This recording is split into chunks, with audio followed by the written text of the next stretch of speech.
মহাকাশের রহস্যময় নীরবতার মধ্যেও শোনা গেল এক অভূতপূর্ব শব্দ। নাসার সাম্প্রতিক গবেষণায় উঠে এসেছে এক চমকপ্রদ তথ্য। মহাকাশে প্রতিনিয়ত একটি ধ্বনি শোনা যায়, যা যেন কোটি কোটি মানুষের সমবেত সুরের মতো শোনায়।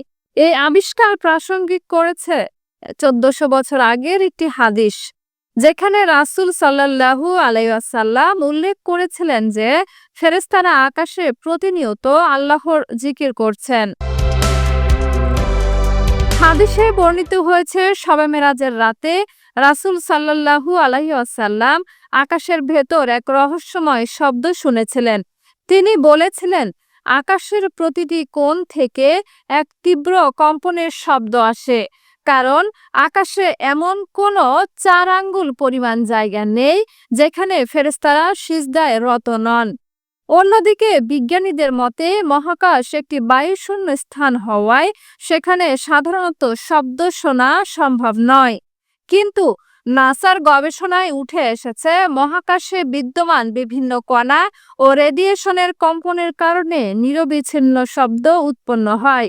এই শব্দগুলো ইলেকট্রোম্যাগনেটিক তরঙ্গ আকারে ছড়িয়ে পড়ে, যা অত্যাধুনিক যন্ত্রপাতির সাহায্যে রেকর্ড করা সম্ভব হয়েছে। নাসার hour universe is not silent এবং লিসেন টু দ্য ইউনিভার্স প্রকল্পে মহাকাশের শব্দ রেকর্ড করা হয়েছে।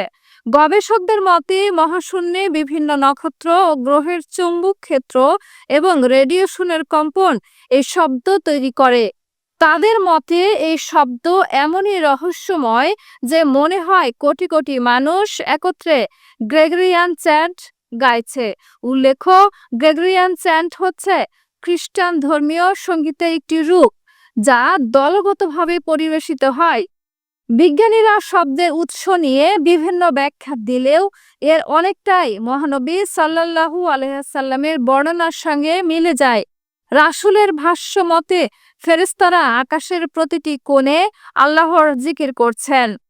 তবে আধুনিক বিজ্ঞান এটি ব্যাখ্যা করছে নক্ষত্রের বিকিরণ ও মহাকাশের কম্পনের ফলে সৃষ্ট শব্দ হিসেবে।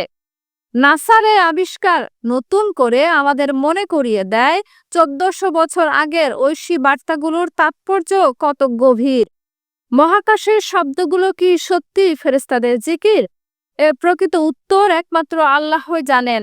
তবে এটি নিঃসন্দেহে একটি অনন্য আবিষ্কার, যা আমাদের বিজ্ঞান ও বিশ্বাসের সংযোগ নিয়ে নতুন করে ভাবতে বাধ্য করে।